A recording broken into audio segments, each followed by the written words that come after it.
VSCC 24 news, सच के आगे कोई नहीं। बिहार में ग्रामीण संपर्क और आधारभूत संरचना को मजबूती देने के लिए नीतीश सरकार ने ऐतिहासिक कदम उठाए। ग्रामीण कार्य मंत्री अशोक चौधरी ने शुक्रवार को मीडिया को बताया कि वित्तीय वर्ष 2024-25 में 14,036 पदों की स्वीकृति दी गई है, जिनकी कुल लंबाई 24,480 किलोमीटर है। साथ ही 2025-26 में अब तक 4,079 पदों की स्वीकृति भी मिल चुकी है। मंत्री चौधरी ने कहा कि विभाग की ओर से एक नई कार्य कुशल और पारदर्शी व्यवस्था लागू की गई है। इससे न केवल काम की गुणवत्ता बढ़ी है, बल्कि सरकारी खजाने को भी लाभ हुआ है। अब तक करीबन 800 करोड़ रुपए की बचत सरकार ने की है। मंत्री ने स्पष्ट किया कि ग्रामीण कार्य विभाग की ओर से कोई ग्लोबल टेंडर आमंत्रित नहीं किया, बल्कि नेशनल बिडिंग के तहत टेंडर निकाले गए हैं, ताकि इसे राज्यों और देश के छोटे ठेकेदारों को मौका मिले। अगर हम निविदा निकालते तो इतने कम समय में कार आवंटन हमारे लिए संभव नहीं था। जो हमारा पास्ट रिकॉर्ड है, उस पास्ट रिकॉर्ड में हम 8-8, 9-9 महीनों में हम कार आवंटन कर पा रहे थे।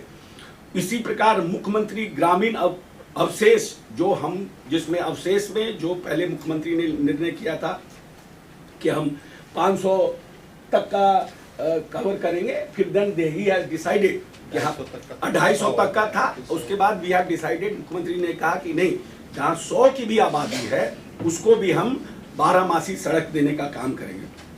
उसके अंतर्गत हम लोगों ने 169 पैकेज बनाया अवशेष के अंतर्गत। और मुख्यमंत्री ग्रामीण सेतु योजना में जो 9 साल के बाद माननीय मुख्यमंत्री जी ने इस प्रदेश में ग्रामीण सेतु योजना की फिर से शुरुआत की, उसमें हम लोगों ने 100 पैकेज बनाया और 100 पैकेज का हम लोगों ने कार आवंटित भी कर दिया। इतने कम समय में विभिन्न योजनागत 1038 पैकेजों का कार आवंटन हुआ है। हम लोगों ने मार्च में एंड में हमारा टेंडर का लास्ट डेट था।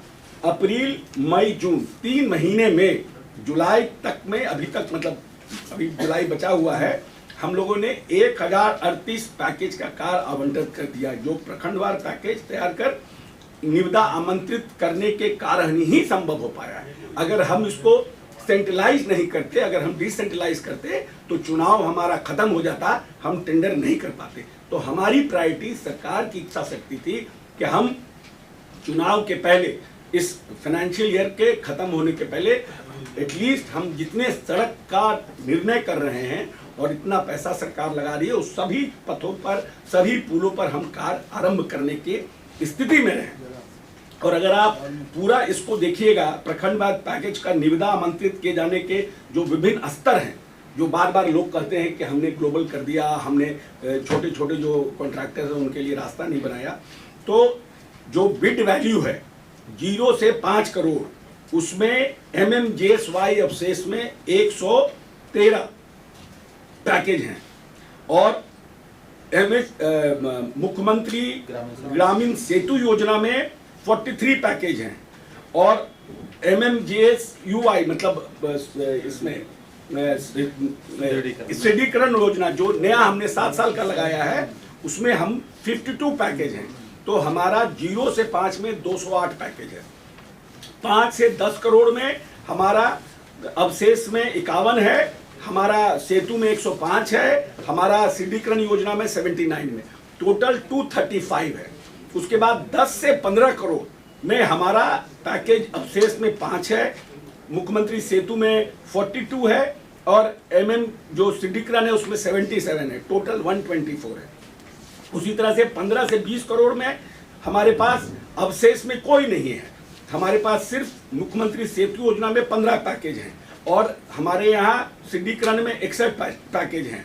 टोटल हमारा पैकेज जो है विभाग का वो 76 पैकेज है।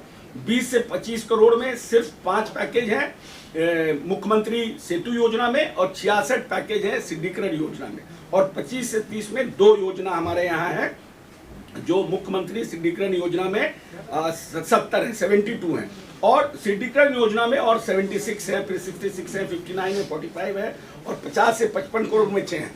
तो ये जो एक भ्रम पैदा किया जा रहा है कि हमने बड़ा बड़ा पैकेज बना दिया और बड़े बड़े सबको, तो ये भी गलत है। हर स्टेज पर पैकेज बना हुआ है और हम लोगों ने उसी जिले के जो लोग हैं उनको हम लोगों ने टेंडर में प्राथमिकता दी है। प्रयास हम लोगों ने किया, अधिकतर की उसी जिले का रहे। अगर इसको